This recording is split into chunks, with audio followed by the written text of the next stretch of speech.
I've always believed to make yourself great, there's at least two traits that you need to have: patience and dedication.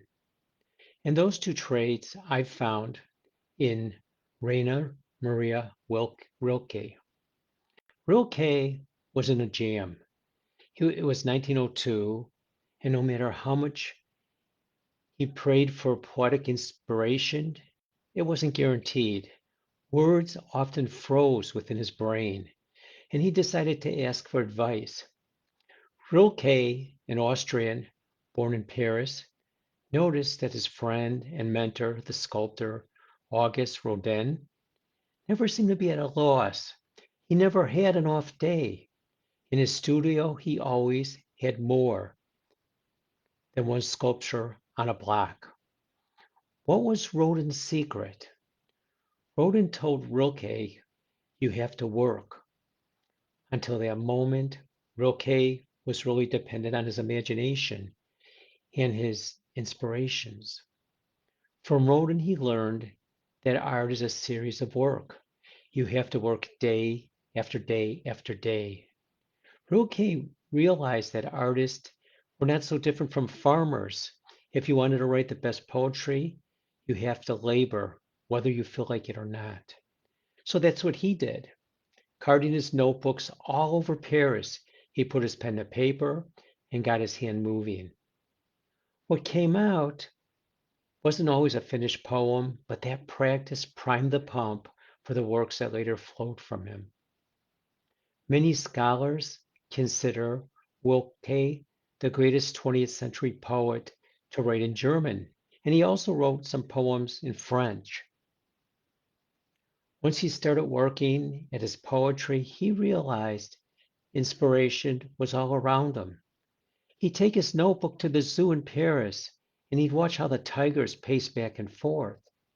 He'd observe the exact way the striped fur moved over their shoulders inside their cages. He would zero in on how their amber eyes focused on the iron bars. He wrote, "If your daily life seems poor, do not blame it. Tell yourself that you're not poet enough to call forth its riches.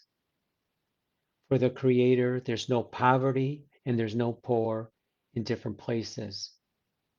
He was exposed to poetry while growing up in Prague.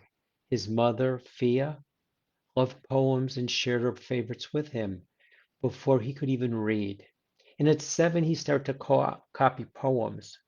His mother dreamed that he'd break poet barriers, but his father had different ideas. He wanted him to be a military officer. So he headed to a military school when he was 10, and he hated it, but he knew that he needed the education, and he vowed to make the most of it. And when life at school got rough, it drove him to write poetry. He turned problems, bullies, roommates, or struggles with homework into fuel for finding out what he was made of. Those lessons balanced his strategy to set clear goals. And by the time he left military school at the age of 16, he knew that he wanted to be a writer. He believed total commitment was vital to success. He wrote, "Search for the reason that bids you to write."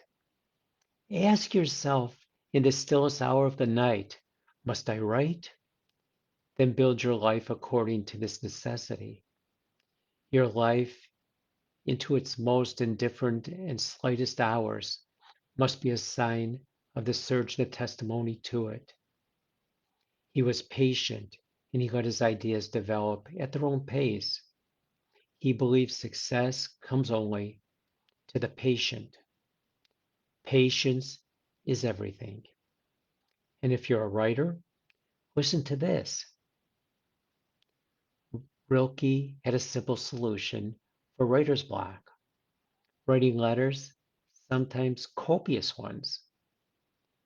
He once went 10 years without being able to write a poem to his satisfaction, but he didn't lose faith.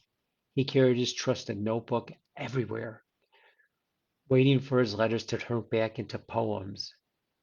He led a solitary life, and placed his poetry above everything else, including his wife and daughter. He was able to establish a long-term relationship. He broke the hearts of many, turning away from others, though Rilke claimed he was able to examine his own thoughts and feelings, the human condition, without distraction. He relied on patience and dedication to make himself a great poet. So I invite you to also explore Rainer Marie Rilke and share with me what you have learned. And what you learn is worth every penny that you pay. So how much do you want to invest to be a success?